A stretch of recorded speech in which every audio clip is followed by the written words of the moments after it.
what we do. It's who we are.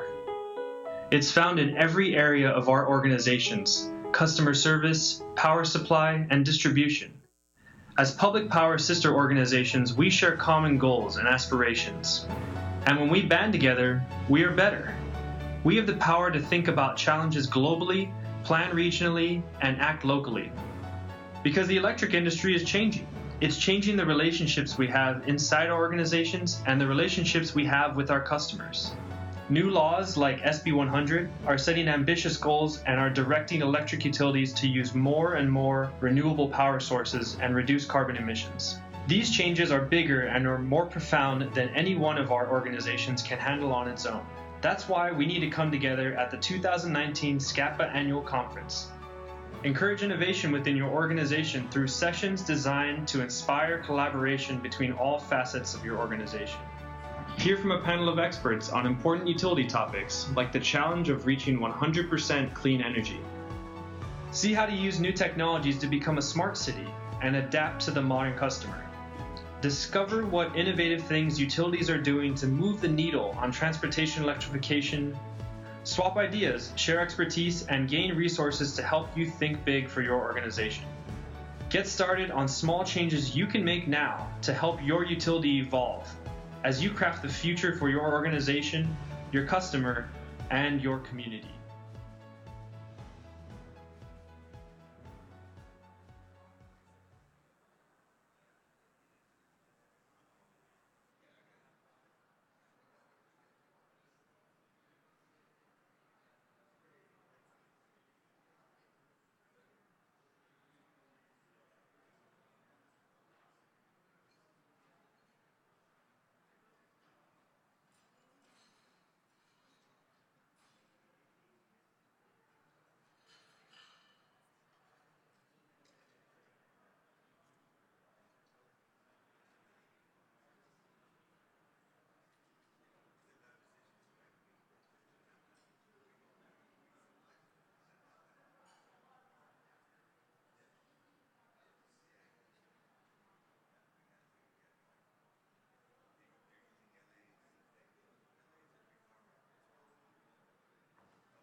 Caring about our customers is not what we do. It's who we are. It's found in every area of our organizations: customer service, power supply, and distribution. As public power sister organizations, we share common goals and aspirations. And when we band together, we are better. We have the power to think about challenges globally, plan regionally, and act locally. Because the electric industry is changing. It's changing the relationships we have inside our organizations and the relationships we have with our customers. New laws like SB 100 are setting ambitious goals and are directing electric utilities to use more and more renewable power sources and reduce carbon emissions. These changes are bigger and are more profound than any one of our organizations can handle on its own. That's why we need to come together at the 2019 SCPPA Annual Conference. Encourage innovation within your organization through sessions designed to inspire collaboration between all facets of your organization. Hear from a panel of experts on important utility topics like the challenge of reaching 100% clean energy. See how to use new technologies to become a smart city and adapt to the modern customer. Discover what innovative things utilities are doing to move the needle on transportation electrification. Swap ideas, share expertise, and gain resources to help you think big for your organization. Get started on small changes you can make now to help your utility evolve as you craft the future for your organization, your customer, and your community.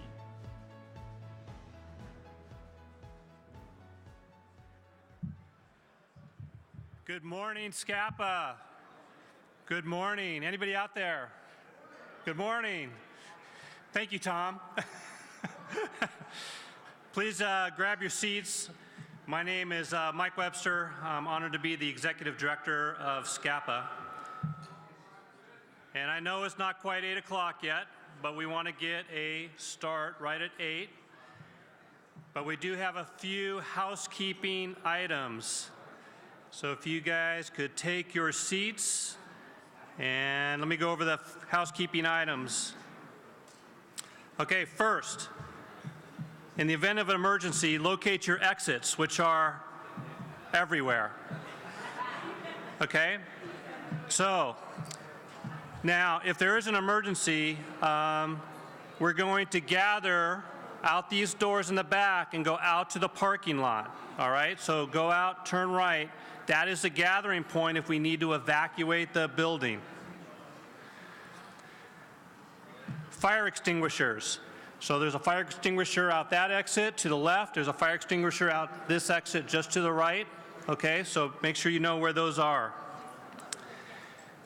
If there is any sort of event, we need to let hotel staff know. Kurt in the bright red jacket with his hand up, he's the one to contact, and he will make a lot of the emergency arrangements for us if we need to do that. We also have, everybody knows SCPPA. If we need to call 911 for an individual medical need, SCPPA will be the one responsible for calling 911. Now, this hotel does not have an AED, so I need a team of people that will be responsible for CPR. So what I'd like to do is take the back quarter right there. I'd like 3 people to raise your hands if you're willing to do CPR in that quarter of the room. I'm looking around.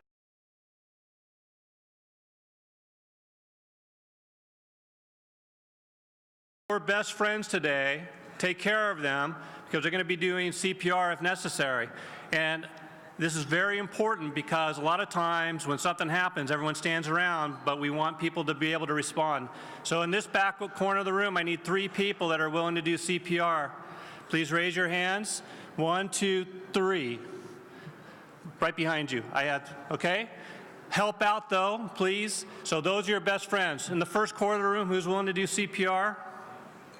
This quarter right here. Anybody trained in CPR? Marlon? Okay, Mike? Marlon, you're on me. Okay, I need one more, please. In this quarter of the room, you'll come up and help this quarter of the room. Thank you. And then I need people in CPR, trained in CPR to do this quarter. 1, 2, 2, 3. Thank you. Really important. Thanks for volunteering to do that if necessary. We hope we don't need to do that. Okay. It is wise for us to prepare for the worst, so in that spirit, we also, I hate to say this, but I have to say it, if we encounter an active shooter, remember the goal is run, run out and anywhere to safety. Second is hide. And third is fight. And I want to make sure that you all help each other. So run, hide, fight if that becomes something we need to do. After a brief pause, now we can go to the fun stuff. So welcome. It is now my sincere pleasure to welcome you to SCPPA's second annual conference. We are very excited to have you here today. We have done our due diligence to bring you a great event, and I know you're going to find a lot of value as we discuss public power at a crossroads, how today's decisions will impact tomorrow's success. The best solutions often come from looking at the same problem from different perspectives. So I am confident as we listen to our speakers and panelists engage in conversation together, we will take important steps toward a successful tomorrow for public utilities. So tables have been assigned in an effort to get us to collaborate. This is why all of Anaheim's not together.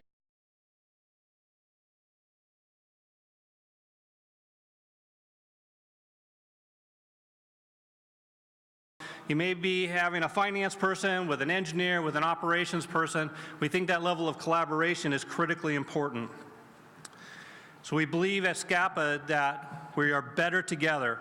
With that in mind, we have designed this conference to be very interactive. So you'll have opportunities to ask questions of our speakers, our panelists, and we really want you to engage with the ideas that are presented here today. So we have created a discussion group on our LinkedIn page where we encourage you to continue the conversation. It is our hope that we will use this discussion group as a tool to network and to continue our collaborative effort that we begin here today and find solutions that make sense. So on your table, you'll see a tent card. On that is information on how to join the LinkedIn group. There's a QR code. All you have to do is scan it on your smartphone and it will take you directly to the LinkedIn page so we can have the group discussion. On the other side of the card, you'll see information about our selected charity, California Community Foundation Wildfire Relief Fund. So this is the charity. This charity is doing great work for the victims of wildfires. So what we'd like to do is if you click on that, it'll take you to a page, that QR code, where you can make a donation. Now, 100% of the donations go directly to victims of the Camp Fire, the Woolsey Fire, and the Hill Fire. And our goal today is to raise $5,000 because SCPPA cares. We're municipal utilities. We care about what's going on in our communities and in our state. So we want to raise $5,000. As of my last update, we are at $1,000. And we have a table just outside where you can donate. I encourage you to do so. And we'll give you updates throughout the day on how we're doing. But for every $5 you donate, we will give you a candy bar, all right? Not just an ordinary candy bar, but inside this candy bar could be one of many golden tickets. Yes, they're Willy Wonka golden tickets. They have some great prizes at the end of the day. So if you get a golden ticket, hold on to it, then we'll recognize you at the end of the day. Now, if you don't want candy bars, or you shouldn't eat candy bars, is that if you are careful with the outside wrapper, the inside wrapper is still there, we're going to donate these to the local fire stations, and they can give these, well, if they don't eat them themselves, they can give them to the kids that visit the fire stations. So don't feel like you have to eat them all. They're going to go to a good cause. So there's an African proverb that says, if I want to go fast, go alone. If you want to go far, go together. And I want to take a moment to thank our sponsors who are helping us go far together with this conference. It is our partnerships that make all of this possible. So thank you sincerely for your investment in this important conference today. So in the back pages of the program, and you'll see some of the signs over on my right, you'll see our gold sponsors, you'll see our bronze sponsors, our silver sponsors. So please take a moment to look at who is sponsoring the event today. They also have tags on their badge that says sponsor. Please introduce yourself to them and network with them. All of these sponsors are people that are actually helping SCPPA, helping you achieve the goals that you have set before you. Okay, anybody a Star Trek fan? Anybody who have seen Star Trek? Anybody? Okay, so there's a few of you. Okay, so everybody that did not raise their hand, they're millennials, they don't know. So now is the time to take your cell phone and set it to stun. Okay, you know what I'm talking about, right? Set it to stun, that way it's quiet, and explain this to the millennials that are next to you. So I'd like to introduce the General Manager of Burbank Water and Power. He is your SCPPA Board President and a good friend, George Samano, who will introduce our next speaker.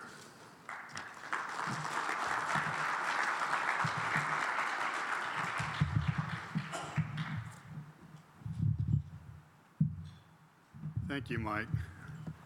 Well, it looked like we're all settled in. And before I get started, I want to thank Mike and his team for setting up for the conference. You guys have done an excellent job. It's very professional, but I see it's just really the staff, most of the staff there working, organizing all this. Thank you very much. And let me go ahead and get started here. So welcome to the 2019 annual conference here in Burbank. Burbank is proud to host this year's annual conference. Now, through SCPPA, we're able to share our personal knowledges and experiences so we can make ourselves better. And the industry is changing constantly, and we all get different touches at different moments in time with different focuses from your own council members. And collectively, we're able to learn from each other and then kind of start, trying to compete with each other to do a little better. So once we learn what one utility is doing, the next utility is going to try to do better. And then next year, another utility is going to do better. And that's what this conference is about. It's about sharing ideas so we could internally compete. And we don't have to have the state of California tell us what to do. We should be the leaders for California and let California legislators look at what we're doing to try to maybe think what the POU, the investor-owned utility, should be doing. With that, we have a full lineup here today. And let me go ahead and get started. I'd like to begin the program by introducing the mayor. Mayor, I'm going to take 1 or 2 minutes in the presentation. You come up here. Our mayor, Emily Giboletti. Emily has served the Burbank City Council since 2011 and is currently serving her second term as mayor. A graduate of Occidental College, she earned a master in landscape architect from the University of Massachusetts. Emily is also a professional city planner with over 30 years of experience working with diverse communities to address a full range of planning and land use issues in Los Angeles. Emily's work earned her a Loeb Fellowship in Advanced Environmental Study at the Harvard University Graduate School of Design and is a fellow of the American Society of Landscape Architects. Emily went on to create the Urban Design Studio, a project focused on developing planning tools to integrate pedestrian and urban infrastructure requirements and ways to create more walkable neighborhoods. Emily's passion for public service continues as she advocates for the betterment of the Burbank community and program services which enhance the quality of life for Burbank residents. Emily also understands the value that municipal-owned utility provides the community, and she's a strong supporter of the utility in achieving those values. With that, I'd like to introduce Mayor Giboletti.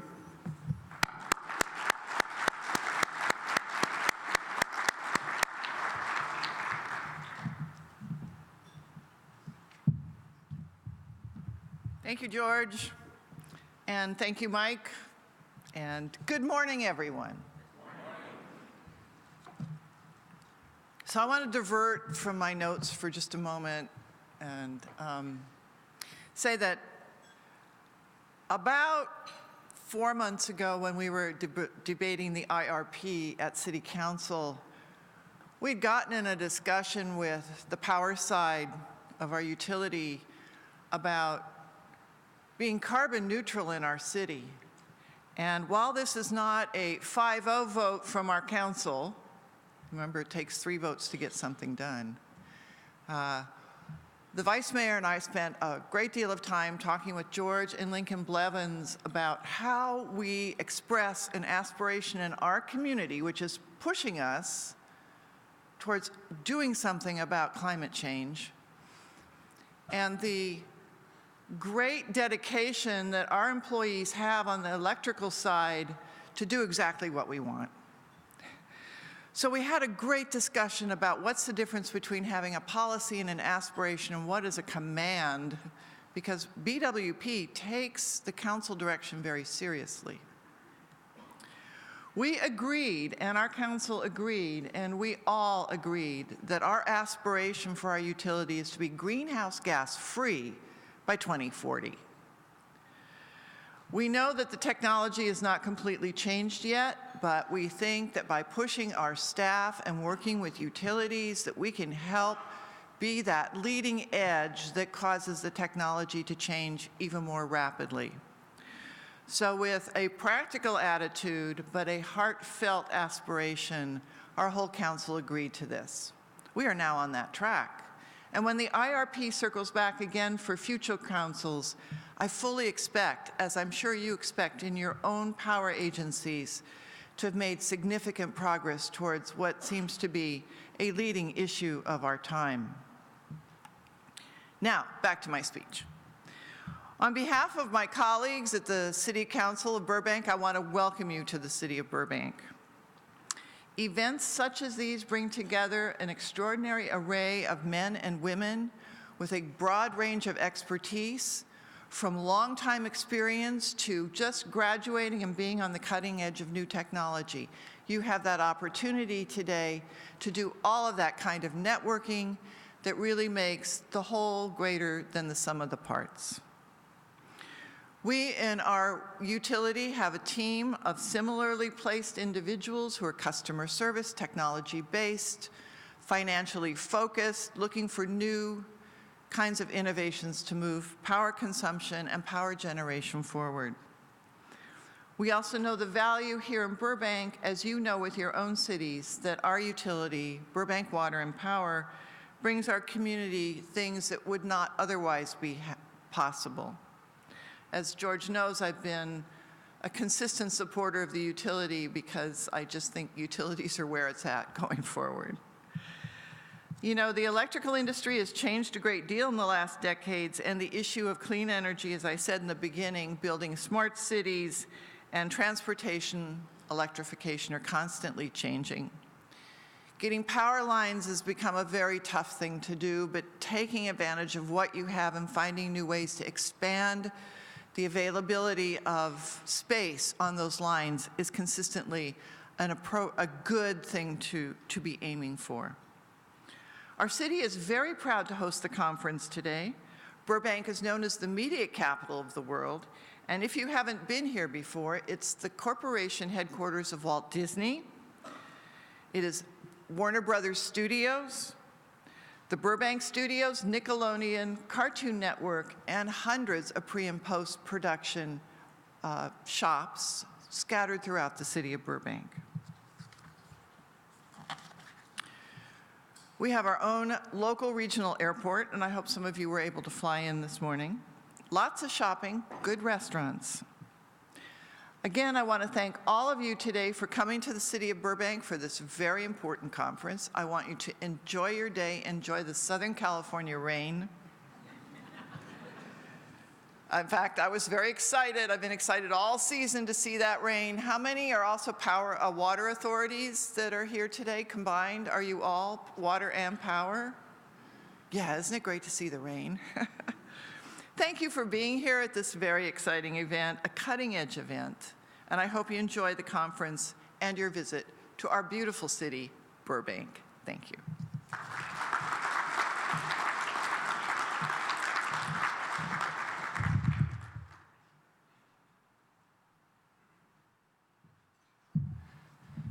Thank you, Mayor. Thank you, City of Burbank, and thank you for bringing the rain for us today.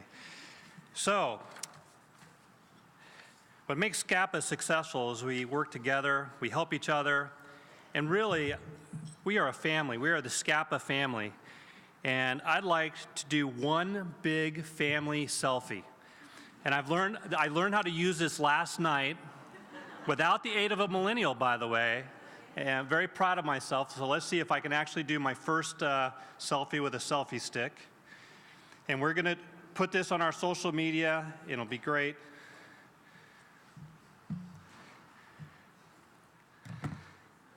Okay. Okay, you gotta push that button there. Okay, got that. And if we could dim that screen just for a second. Oh, you guys are amazing. All right, on the count of 3, everybody yell SCPPA. 1, 2, 3. SCPPA. Okay, let's see if it worked. It did not work.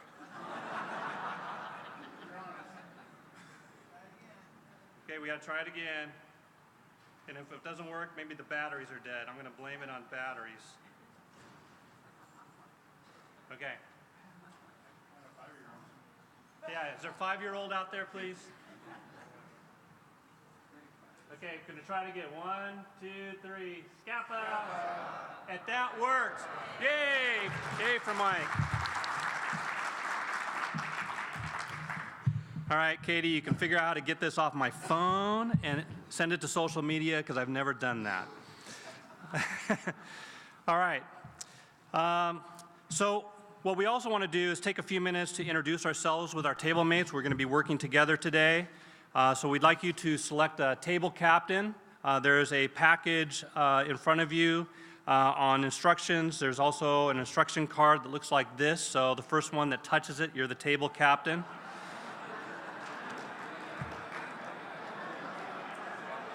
Yeah, everyone's avoiding it. Okay, I get it. So, we want you to come up with a team name. We want to be creative in this. We will be giving a prize. SCPPA likes prizes. But spend a few minutes introducing yourselves. There's some questions to break the ice, and I'll be back in a couple of minutes.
All right.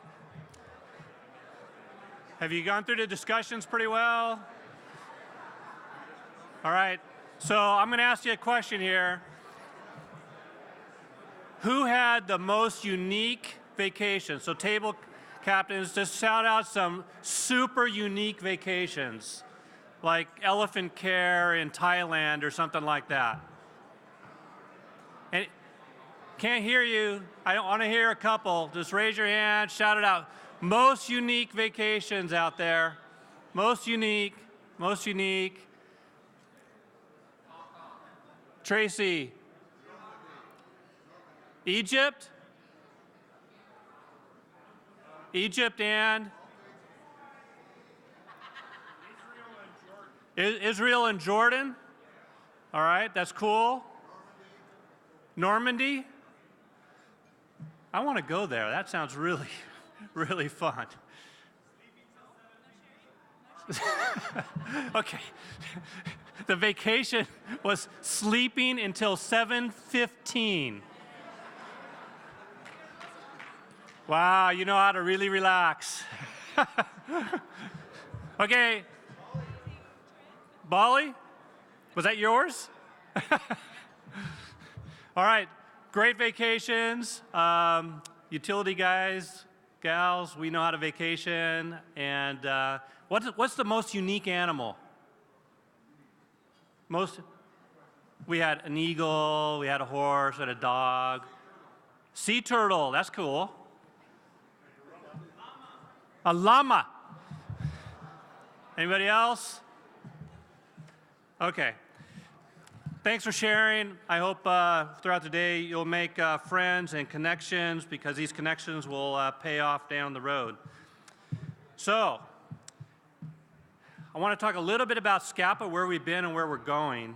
And when I say SCPPA today, or we today, I am not talking about SCPPA staff, but I'm talking about the member staff and the board in this room, nearly everybody in this room.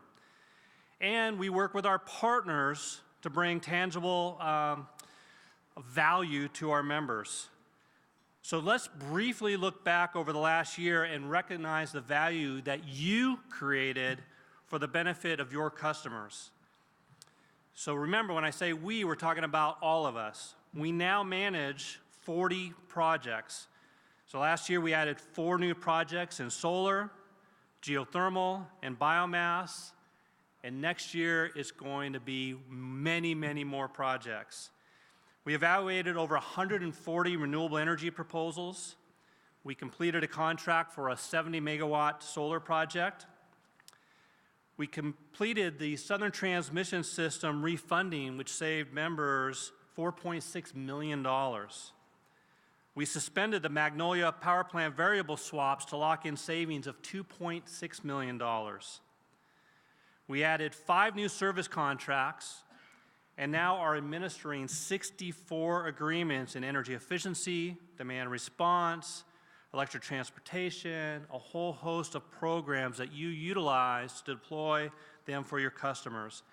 And through volume discounts, because working together, because of our size, we believe that this resulted in approximately $15 million in savings.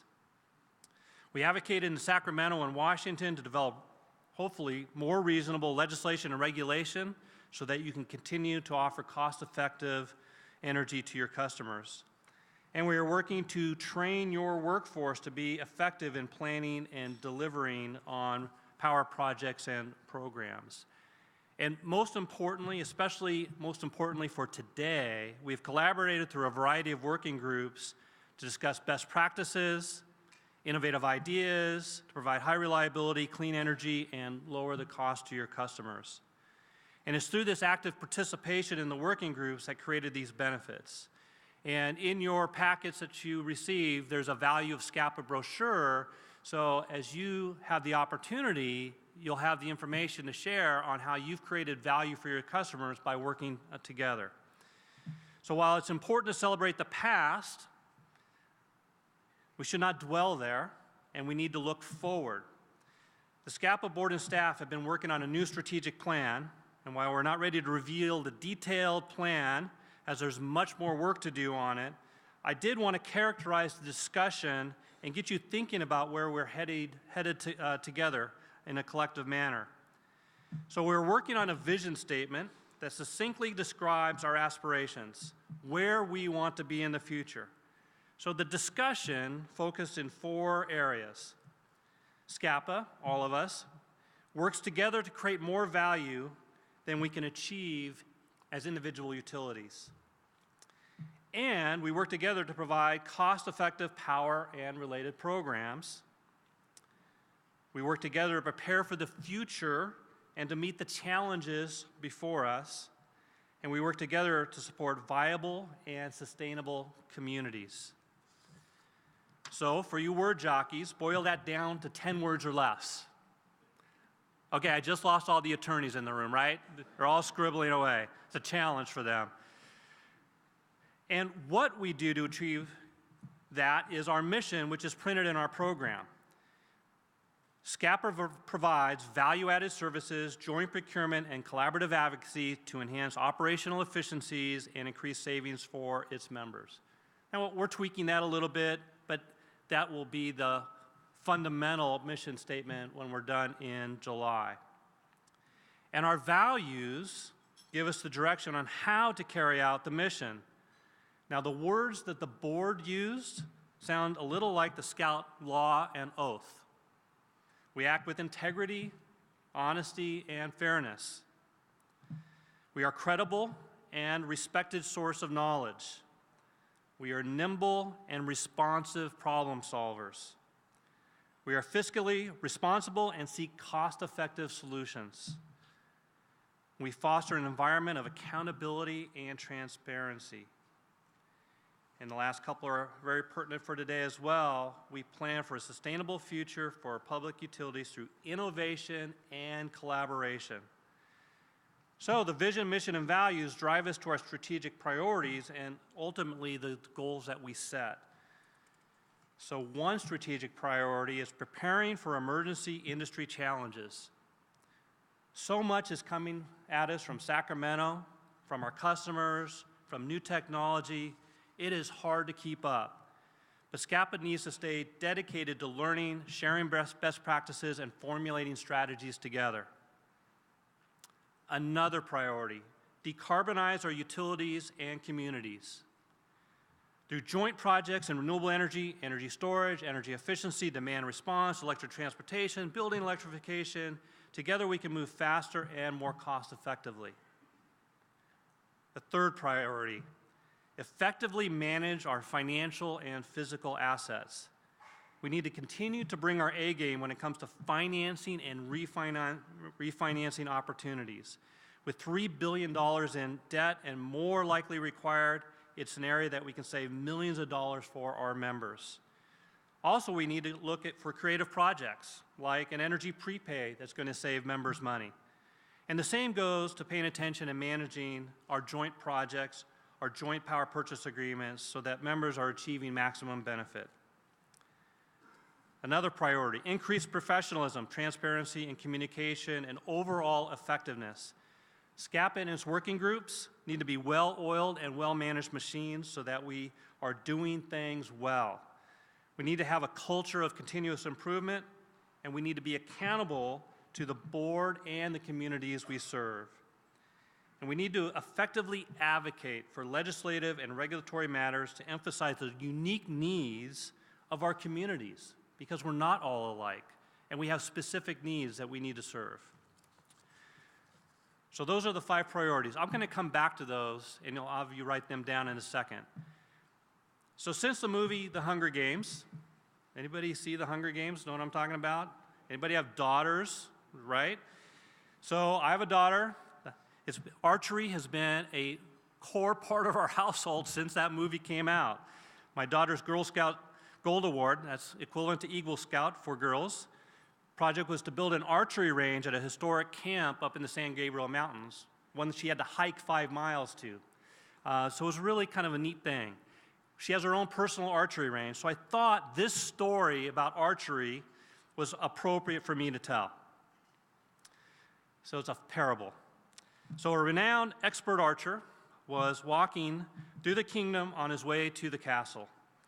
He was the very best in the kingdom, and he came across a small hamlet that had a huge barn for storing hay. There were many targets painted on the side of this barn. Matter of fact, there were targets on nearby trees, and each one had a single arrow in the middle of the bullseye. This renowned archer wanted to meet the person that might be a match in this local hamlet. He was introduced to a boy of 10 years old, and this surprised him. If he was that good at 10, he might challenge him to be the best in the kingdom someday. So he asked him, "How was it that you were able to learn to hit those targets so accurately?" The boy said, "It was easy. First, I shoot the arrow, then I go to the barn and I grab the paint and I paint the target around it." Enterprising, yes. Goal-oriented, not so much. So if we aim at nothing, we will surely hit nothing every time. So the next step in the strategic plan is for SCPPA staff and the working groups to create the goals necessary to achieve the strategic priorities. So we plan to meet with the working groups before we present the strategic plan back to the board in July. And goals provide the focus that make things better. Goals allow us to measure progress, and goals give us motivation. So you want to hear what my dream is? Not? Is that you come to SCPPA because of the fabulous lunches. I have heard that. My dream is, however, and we're already doing this, that you come to SCPPA to collaborate, share ideas, and achieve goals that make your utilities better, and that we are effective at doing that.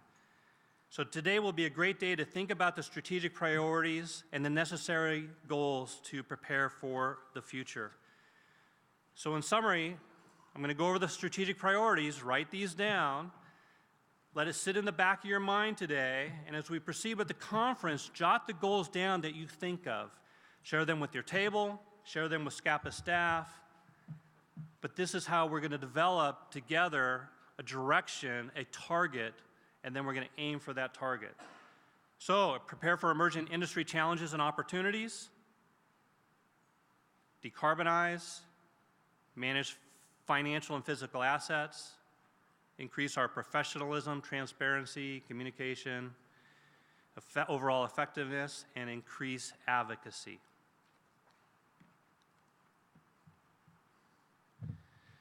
All right, so at the end of the day, we'll be asking, what goals do you think SCPPA should proceed with in order to advance on these strategic priorities?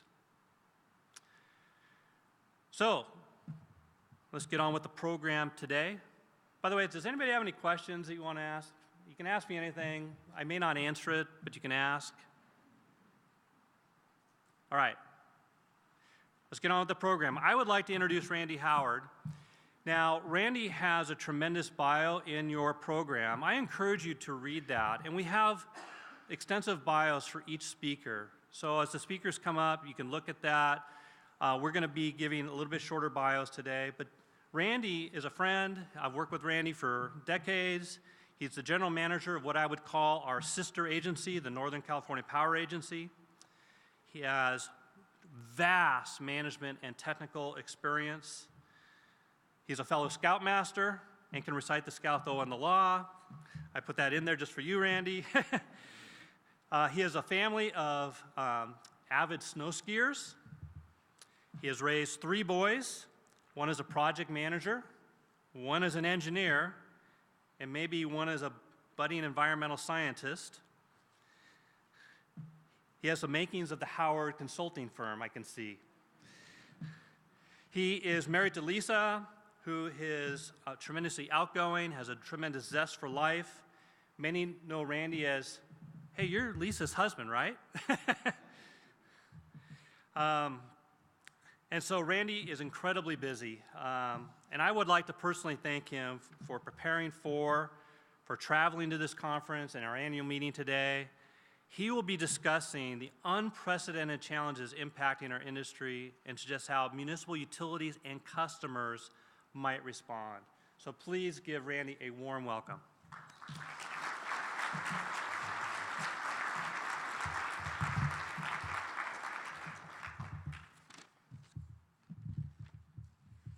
And you have your technology with you. Perfect. Thank you, Mike. I'm so glad to be here. Thank you all for having me.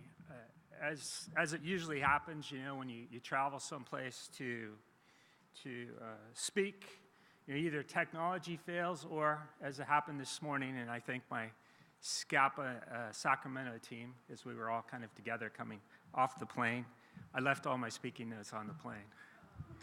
That's okay. I'm going to talk a little bit this morning about a topic I shared up in Northern California last week. I'm going to add some different elements because this is my public power family here today. It is like coming home. I have a tremendous amount of great memories related to SCPPA and SCPPA activities, including the good lunches. So that was really important. So let's go ahead and jump in, if we could.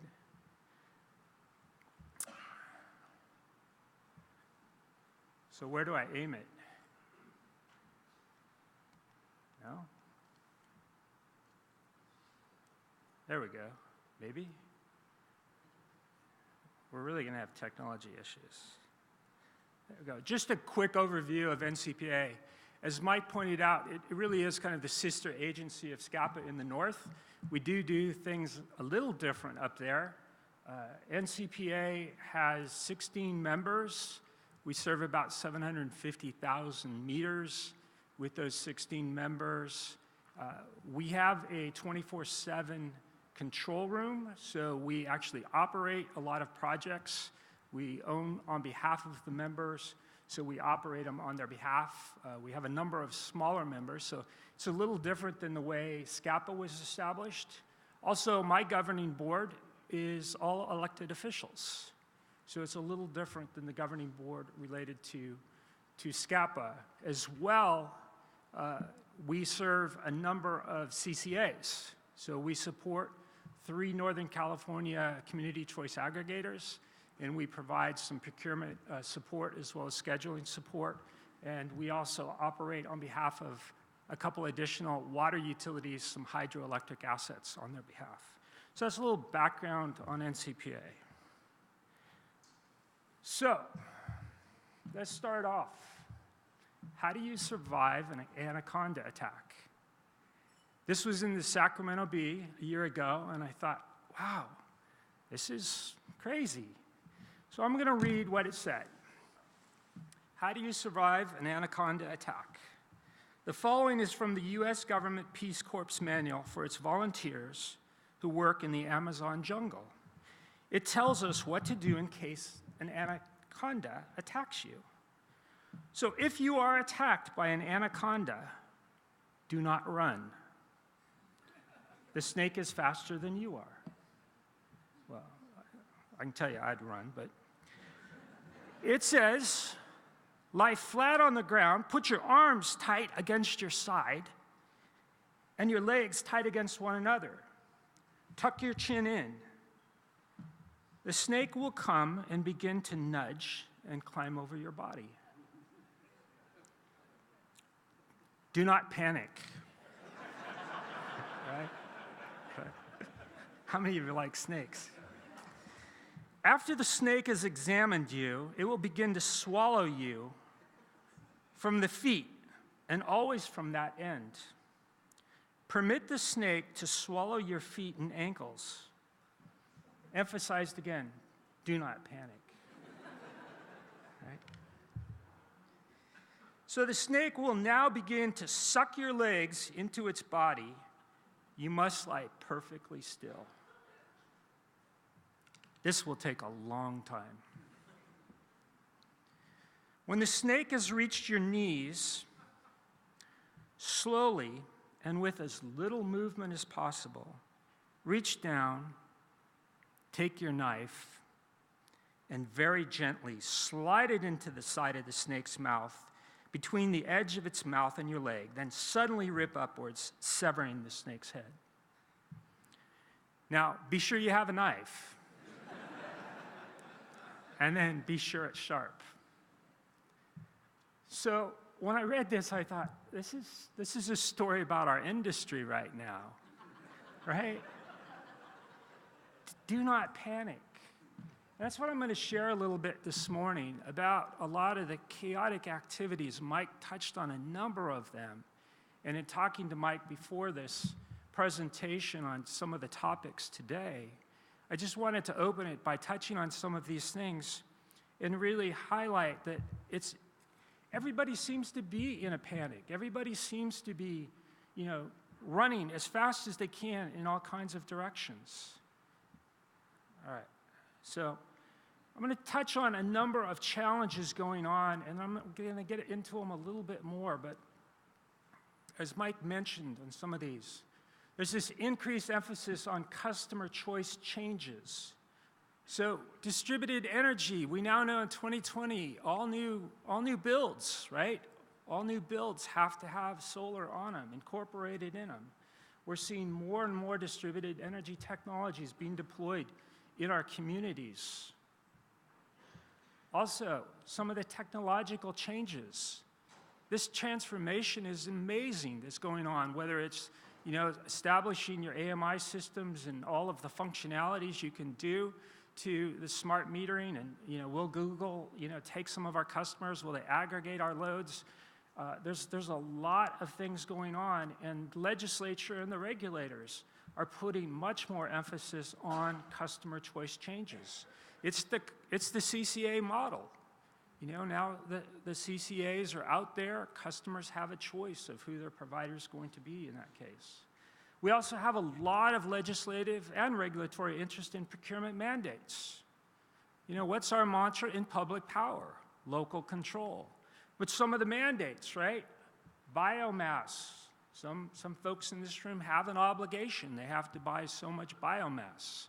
There's lots of people that want to talk about that. Geothermal. How are we going to support the geothermal industry in Imperial Irrigation District's territory, right, Henry? But geothermal, it's a technology that is quite costly. But is it necessary? Some people think it is, and they think it needs to be supported with mandates. Rooftop solar, as I mentioned. Battery storage, pump storage. Pump storage being mandated, there's some real challenges there. And now we have legislation that talks about central procurement or backstop procurement, depending on who you're talking to. Governor's office talks about it as if it was backstop, but when you read some of the legislation, it's central procurement, basically taking some of that authority away to do procurement. And why do we need another state agency to do some level of procurement? Why are we not capable? Some people say it's related to wildfires and the risk. PG&E failed.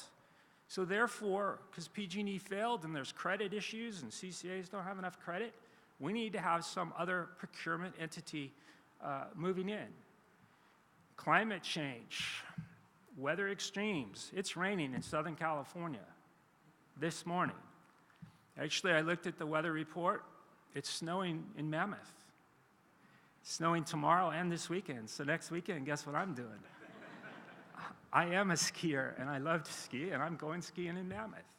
We all see it. There's extremes every day. We're hitting new records. This 50-year record we just blew through. This 100-year record we just blew through. There's no one here that can deny that we're not seeing greater and greater extremes. So these climate change issues and some of the activity around them, people get so excited that we need to do this or that or the other thing because of the new extremes regarding our climate and how we adapt to it. And then some of these new operational and financial and social risks that go with that.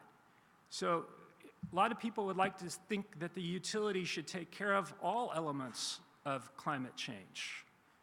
Obviously we have a level of control over the emissions out of our tailpipes. You hear that? Tailpipes? All of a sudden, electrifying transportation is our issue. But it's a lot of people's issues, but there are a number of folks that think it's primarily our issue, and it's really to electrify, have charging stations, be ready to prepared to serve that, building electrification, but also wildfires. Wildfires is one of the greatest financial risks currently going on in California to our electric utilities. You have issues in Southern California. We have extreme issues in Northern California. My members and our agency itself have been impacted by the wildfires for the last almost 5 years directly. My employees have lost their homes related to wildfires. It's a very passionate issue for us up there, and some of the efforts that are going on just baffle me. You know, when you think 9 out of 10 fires aren't started by power lines. We actually have no greater number of ignitions from power lines with wildfires as we've had historically. Yet we have some of the most historical wildfires this nation's ever seen in just the last few years. So I'll touch a little more on that. And then decarbonization, again, changing our resources, changing them as quickly as possible, and electrifying everything. So let me jump in here. So I have a prop that I brought along. That's why my backpack's up here. And it's one of my boys' toys. You all know who this is? Stretch Armstrong, right? So Stretch Armstrong, you can pull and you can pull. Doesn't really break, always seems to come back. Well, when I look at Stretch Armstrong, I think of many of you in the room. Because we have a legislator pulling on us on this side, you have a city council on the other side, saying, I want more renewables, I want more charging stations, I want some money for economic development. You know, I need that solar on the fire department because they need to have lower bills, right? We're getting pulled in every direction. We have critics, we have advocacy groups, you have crowds pulling on you. So how do we keep our head when everyone else seems to be losing theirs? They're pulling us in all directions. I'm going to touch on really three elements. Pretty basic, but I think it needs to be said. Let's look back at some of the basic principles of why we're in the business we're in and we're doing what we're doing. First off, you know, the anaconda's coming, stay calm. Stay focused under fire. I'm going to talk about that. Look at the incremental successes. Look at what we've achieved. We need to all take a good look at it and celebrate those achievements. And then kind of what Mike talked about related to SCPPA is we need to be very purposeful in how we collaborate. So, staying focused under fire. You know, here's some things that I've heard. We got critics on one side of us, crowd on the other, and they're just pulling us apart. Stretch Armstrong, pulling us apart continuously. But guess what? We are not Stretch. People keep pulling us, and they pull our utility. It doesn't come back.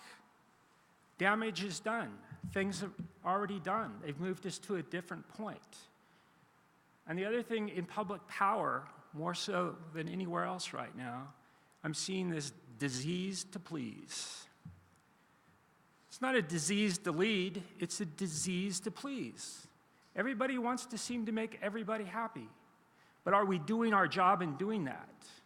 Are we not stepping back, taking a moment, thinking about the issues, and doing what's right for the majority? So, RPS, you all know about the requirements of RPS. There was SB 350. That moved us aggressively forward. And SB 100, and it moved us even further and more into the future to 100% carbon-free paradigm, 60% RPS by 2030. So I was in, and several people in this room were in the negotiations on these pieces of legislation. So I was there at the table. We were arguing about the numbers and the dates. So if you look at that graph, it's a steady decline upwards. So it's a movement upwards. But you look, it's progressive. These dates and the percentages were based on numbers and facts that we knew at the time. We actually were modeling some of this and fighting hard because there were critics and crowds out there pushing for much more aggressive numbers much sooner. And we took a look at the facts as POUs, utility representatives, and said, let's tell you what we think is achievable, what's cost effective, and why we shouldn't move too fast. We have to be able to stay up with technology. And we have a number of units out there. Think, we were fully resourced when we were talking about where we were going to go with renewables. We knew we were transitioning out of coal. We knew we were transitioning out of some natural gas coastal units. We knew there's transition out of nuclear, Diablo. So these numbers and the pace of these numbers was related to what we thought was reasonable and would be healthy.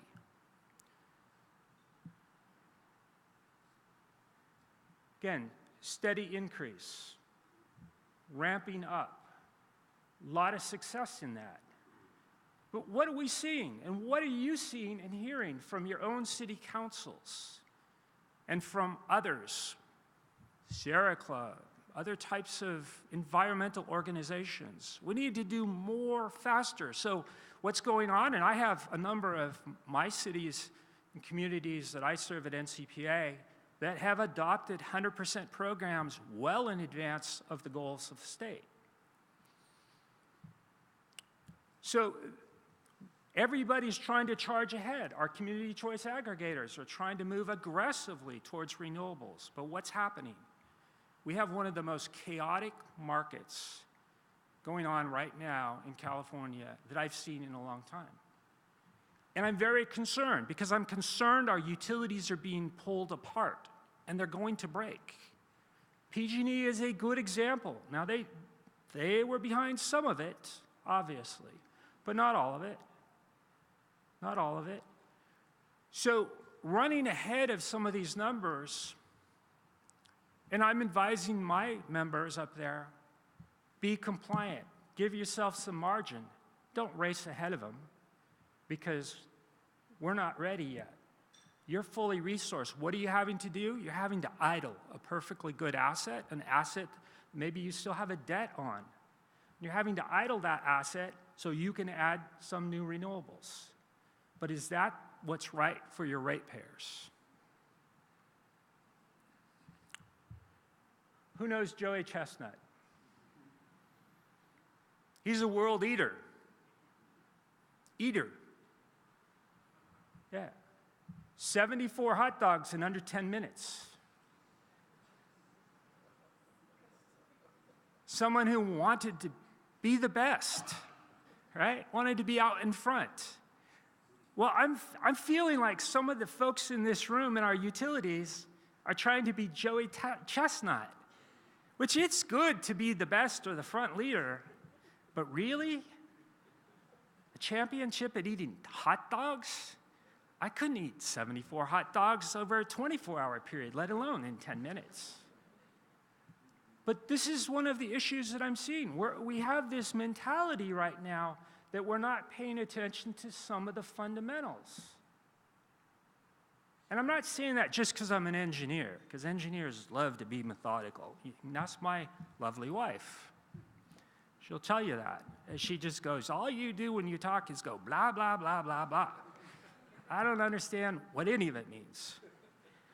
But what are the big three things that I think the folks in this room need to be focused on? One, supporting your customer. That's a POU mantra. Our customers own us. We need to be focused on the long term. Stop jumping at all these short-term issues and being pulled apart, and ensure the reliability and the resiliency of the grid. I'm going to jump into each one of these just a little bit. Supporting the customer. Rates and cost matter. You will hear people in Sacramento and San Francisco that seem to imply that rates and cost of electricity no longer really matters, because if you can afford to live in California, you can afford to pay for them. Not true. Not true. They do matter. Yesterday, I was downtown San Francisco in PG&E's headquarters, and we were arguing away. PG&E, through the Cal ISO, just announced the new transmission access charges, effective May 1st. For low voltage transmission, increased 27%. High voltage increased 6%. Combined, for my smaller members, their TAC charges in the Cal ISO are over $24 a megawatt hour. That's just the transportation to get it to their community. But you know what that did? Some of my members are working very hard to build resiliency in their system for wildfires, and they asked for rate increases. And they got some 3-4%. You know, it's hard to get these rate increases. That will completely eat it up. That increase alone will completely eat up what they asked for.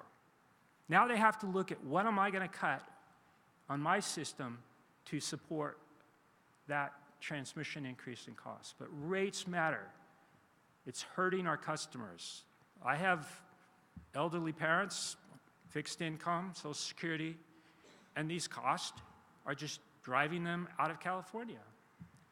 Safety measures do matter. POUs have a good, strong record. Related to wildfires, disaster planning, we work well with our police, our fire, and our communities. We have solid plans. We're supportive of this wildfire mitigation plan effort. We're investing in our system because it's our communities, it's who we serve. But it needs to remain a top priority. It needs to be our #1 focus in recognizing the cost. And outages matter. When people talk to me about, well, PG&E has this shut-off policy, and and I bring PG&E over to meet with all of our utility directors to walk through this shut-off policy, and they say, well, we could have a 4-hour wind event, and we're going to shut off all of these, because now they're doing it in Tier 2, Tier 3 communities on transmission level, as well as distribution level.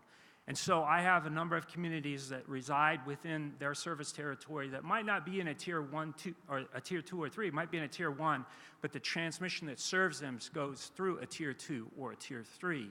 So they could be shut off. So say a 4-hour wind event can shut off the line, PG&E will shut it off. It could take 3 to 5 days to turn it back on. Why is that? The policy says they will visually inspect every single line before they re-energize. They don't have the resources to do it. They don't have a plan to do it. Some of my members got hit with it last year. We're gearing up for it this year. But those of us that have been in the utility business a long time understand. We've worked so hard to make our systems reliable, to reduce our safety, right? We've made all these investments, and now people are actually shutting off because of a potential risk.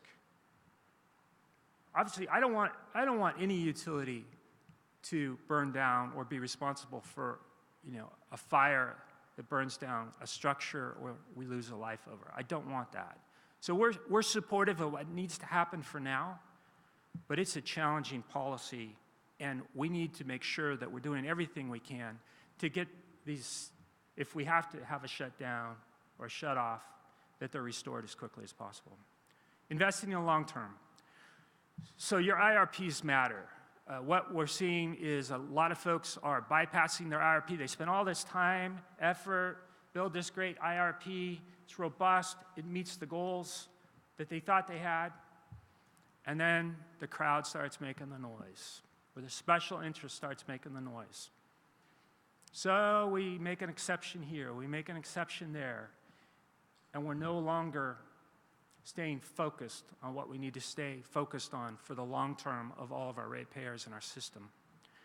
You know, a lot of the CCAs, as I'm telling some of my CCA folks that we support, project ownership is a good thing.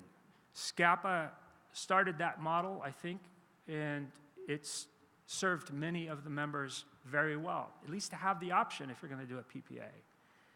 All right, economic development needs to be part of our resource plans because we're POUs. We should be focused on how to best serve our communities, and economic development has to be part of that, as well as how you work with distributed energy resources going forward and electrifying. So it's part of our IRP, and that's part of our long-term commitment investment to our communities. Asset management plans matter. So we need to be planning long into the future as to the failure of our system, and the infrastructure, and the pole replacement, and the cable replacement. What I'm concerned about in some of the wildfire activities up there is we're racing, and some of my members are racing to change out conductors to make them insulated in some of our higher fire risk areas. And I fully understand why we need to do that. But they also had some plans that they were thinking about of maybe some upgrades necessary to serve more of their load once everybody put an EV in their garage and had solar on their roof potentially, and they were going to have to do some upgrades on some of these same lines. Well, they're bypassing because they're not ready to do some of the upgrades, or they don't know exactly what they need to do yet, and they're racing out and they're now going to just install new cable or put in metal poles instead of wood poles without being able to integrate all of their future activity.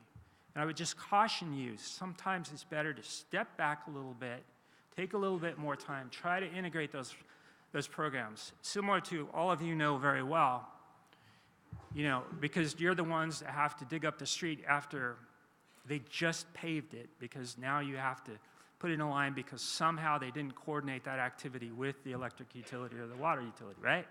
It happens all the time, but we need to make sure that we're taking that opportunity, and our asset management plans need to be ready to go. And then technology, and you're going to hear more about that today. I'm not going to jump into it, but it needs to be part of our long-term commitments there. The reliability and resiliency, this all applies to what I was just saying, but within that, and SCPPA's just a great entity to partner with on these activities. Diversity of our technology and location does matter for our ratepayers. In Southern California, you have some of the most diverse resources and access to them of most utilities in the country, especially from the renewable side. And making sure that your portfolio takes advantage of that, it's a strategy that you need to employ on behalf of your customers and your utility going forward. The other thing that used to matter a lot, and now it's just my members, I talk to them and I'm like, well, what are you doing to improve your capacity factor? And I did this with PG&E yesterday. We're having so many challenges in the cost of transmission. Like, what are you doing as an entity to improve the capacity factor, the load factor of some of these assets? You know, you put a solar plant in place and you connect it to a transmission line, and if it's dedicated for that plant, you know, you got about a 26%, 23% utilization factor. So 3/4 of the time, it's not even being utilized for a useful purpose, and that cost is very expensive to your ratepayers. So what are we doing on our utilities to ensure we're doing a better job staying focused on that? Many of my smaller utilities have just abandoned this, and I'm trying to just bring it back. It matters. It's important. It helps with your cost. How many of you have seen this photo? It's gone around Facebook and other places. So that person there in the circle, his name is August Ledmesser. And this photo was taken in about 1936. And August was working at a shipyard. He joined the Nazi Party to get a job. The economy was horrible in Germany, and he joined the Nazi Party because he thought it would help him get a job at the shipyard. It did. And they were dedicating a ship that day, and the Fuhrer came to that dedication. And while he's shown here, his arms are crossed. Everybody else, you know, they're doing the signal. There were probably a lot of other people there that didn't want to do it that day, but you know, he very adamantly didn't want to. He was married to a Jewish woman, had a daughter. It's a sad story. They found this picture years later, but his wife was killed in the gas chamber. He lost his life, and so it's a sad story. But what I'm really trying to say today is just there. Stay focused and not follow the crowd. I mean, we all need to have a little bit of the Augustinus, and we need to stand up. That's our job. And I'm feeling like right now we're at this cusp, and our utilities are fractured. They're stretched. And we need to do what we're responsible for, is stand up, tell our elected officials, hey, this is the impact, this is the problem, and we need to slow it down a little bit to make sure we're properly integrating to ensure that we get the best service, best cost to our ratepayers. So, lastly, purposeful collaboration. You're all here, and I'm glad to have you here because SCPPA is a great place to collaborate. Joint development is critical for our utility's success going forward. More so almost for me up north too, because my members are a lot smaller. Their ability to do things on their own is quite limited. Here, some of the members can certainly do that, but most of them don't because they understand the value of coming together. But it needs to come together more strategically, and it's exciting to hear that you have a new strategic plan that you're working on. So partnering on long-term needs. And many of you know these things, you know, on resource adequacy, RPS. We have a lot of opportunities within the POU family to help each other, work with each other to do something good. Transmission. We used to jointly build transmission with our IOUs. We're not doing that any longer. Now, there are a number of reasons why that's not happening, but I can tell you with these transmission rates, the way they're going, it needs to be something that we reconsider more and more. Joint procurement opportunities give you that opportunity to increase buying power. SCPPA is doing a great job on its energy efficiency program, bringing all of these vendors together, collaborating with LA's program. NCPA is trying to jump on board and partner with you all. Fortunately, NCPA and SCPPA have a joint agreement that allows us to do projects together, use each other's programs, and we think it's a fabulous way to go going forward because we can reduce our pricing, we can get vendors that we might not otherwise had bid on our activities, and we can reduce our procurement costs. How many of you want to reduce procurement costs or the hassle of going through your procurement groups, right? I know all the LA folks in here. But again, it expands the types of offerings we have, and it also does allow us to align some of our standards. In some of the work we've been doing, we've been able to align our standards, and what does that do? It also allows us to share when it comes to mutual aid. We can share materials because we have some similar standards in some of our equipment. One of the things NCPA has done is we joined with a number of other JPAs, joint power agencies across the country, to form what's now Hometown Connections. We bought into an ownership and formed this. And what did we do that for? Well, we decided we were all working on some similar issues, and some of us had smaller members.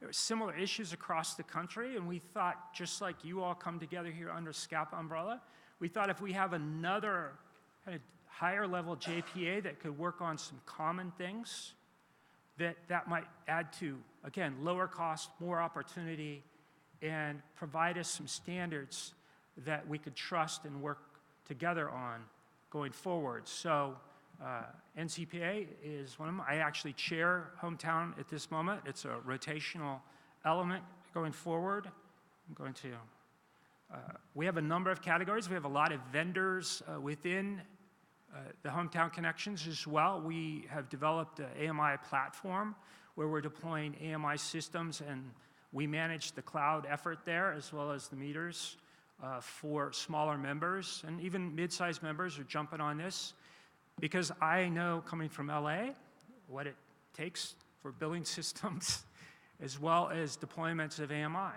And for smaller utilities where many of you rely on your city IT staff, you don't have maybe your own IT staff. My members in Northern California, I mean, Healdsburg, 13 employees total in the utility. They have no IT staff. He wants to deploy AMI, but he doesn't have the ability. This gives him that ability. It's cost effective. It's a program that he can utilize, and he's going to have very low risk because it's been successfully deployed in multiple locations, and through Hometown Connections, we're able to do that. So it's one of our ways that we're figuring out how can we collaborate, do more with less, and meet some of the future challenges going forward. So with that, I'm done. I don't know if any of you want to come up and use my stretch to a simple message. It really is. We got to calm down a little bit. We have to stay focused on what's important for our utilities, our customers, and for your employees and peers, because we're pulling people a little too much, a little too fast, and we're making a lot of mistakes, and we're putting folks at risk as well as our customers. Thank you.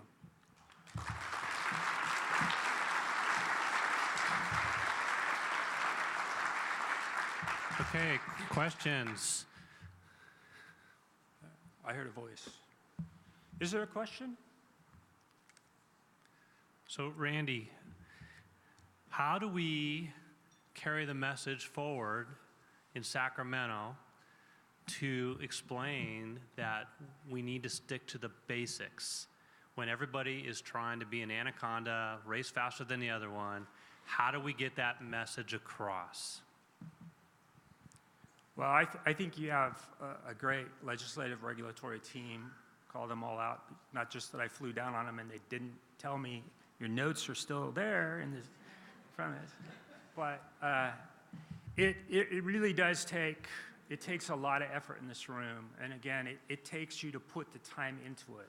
You have to recognize the value add for you putting the time into it. Sometimes it seems so frustrating going to Sacramento, going to Washington, and going around to the various meetings, and you have your speaking points, and somehow you're either not getting a meeting with the member, you're getting a low staff member, you're out in the hallway, and maybe occasionally you get the member and they give you about 10 minutes, and you think, I think I just wasted my time. I can just tell you, you've never wasted your time.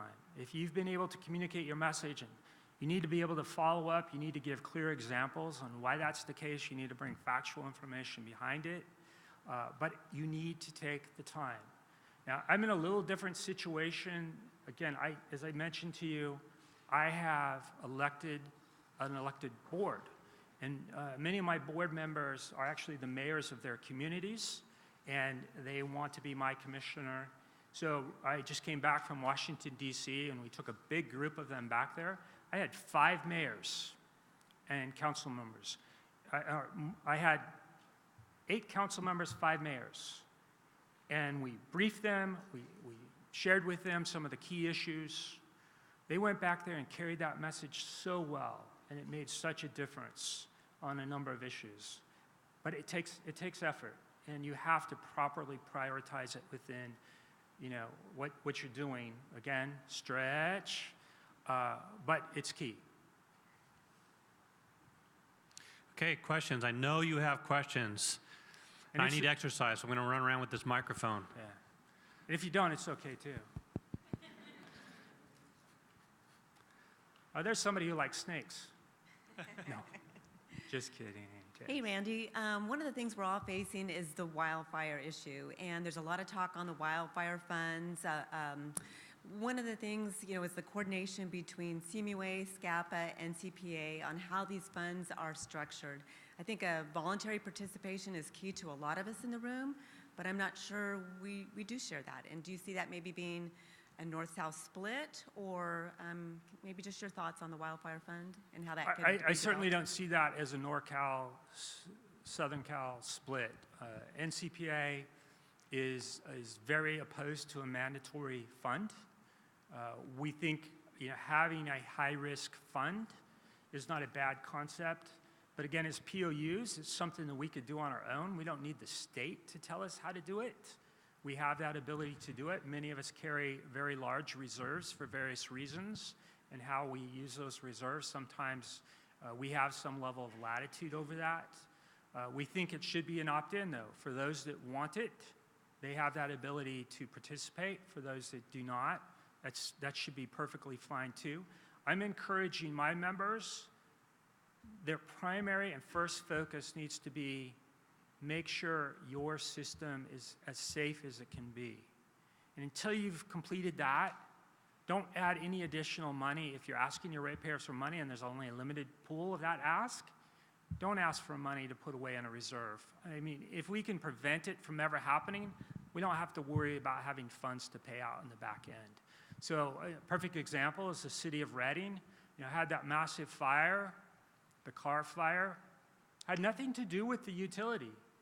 But guess what? The utility lost a tremendous amount of infrastructure during that and relied on mutual aid. And I think some folks in this room even participated in assisting them to get their system back operational. Their city council just approved to hire 12 firefighters and pay for them through the utility. A little over $2 million a year. And I think Dan spoke recently at the CMUA annual meeting and just shared some of that and why he thought for their community, that was the most important wildfire mitigation effort he could put forward. He's got a lot of other things he's got to do, but that's where he thinks his money currently is best spent, is if a fire were to start, how do I ensure it gets put out as quickly as possible? But within those firefighters that he did, that they're hiring, 6 of them are dedicated initially to brush clearing and making sure that things are, the vegetation management is kept up in addition to his normal vegetation management. Any other questions? Well, great. Thank you for taking the time to listen to Randy, me. Randy, one more. So I'm going to ask you to look into the crystal ball. Where do you see the POU community in 10 years and 20 years? And I know that's a hard one to answer, but I know you have a lot of insight into that. Well, I think it's been demonstrated the POU model is a very successful model. Most of you are carrying rates currently, anywhere from 10 to 25%, or in some cases a little bit more below your neighboring IOU. So having that economic advantage, I mean, why would someone want you out, right? Again, unless you're IID. But I think going forward, how we approach some of these significant issues that we've been talking about is going to be key. And if we allow ourselves to be pulled all over the place and divert from what is our core activity, I think we're at risk. Because you start entering into all these other things that there are third parties that can provide them, I think people are going to question why you're doing what you're doing later on. And I think we've seen that with some of our IOUs that have been pushed into much, much greater social programs than even some of us currently do. And so I think staying focused will be key. But I also, I think the folks in this room many of the utilities are 100 years old. I mean, so I don't think 10, 20 years from now, that's going to be any different. You're just going to have more celebrations as you get older and again, stay focused.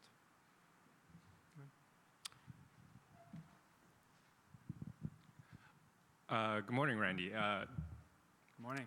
Many utilities like LADWP is vertically integrated. Do you see any challenges to this model or any trends for how utilities should transform itself in the future?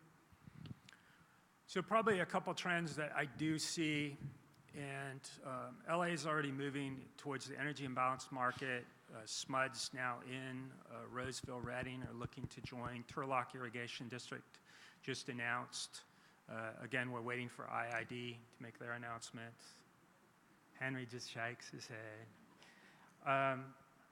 I would see one change that could occur is we might organically grow into what would be a regional transmission organization if we can ensure that, you know, it's going to protect the cost and the rates of the ratepayer and provide value and benefit. I think as we move to more of these renewable numbers, our ability to integrate everything on our own becomes more challenging, and even a balancing authority the size of LA's, it still becomes a challenge at some point.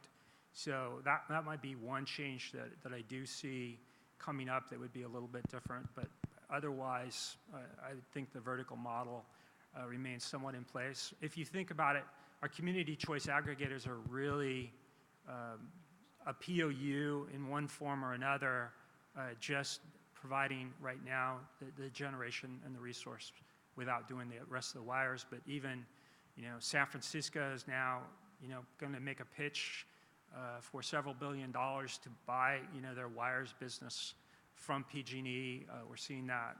South San Joaquin's contemplating that, several other entities.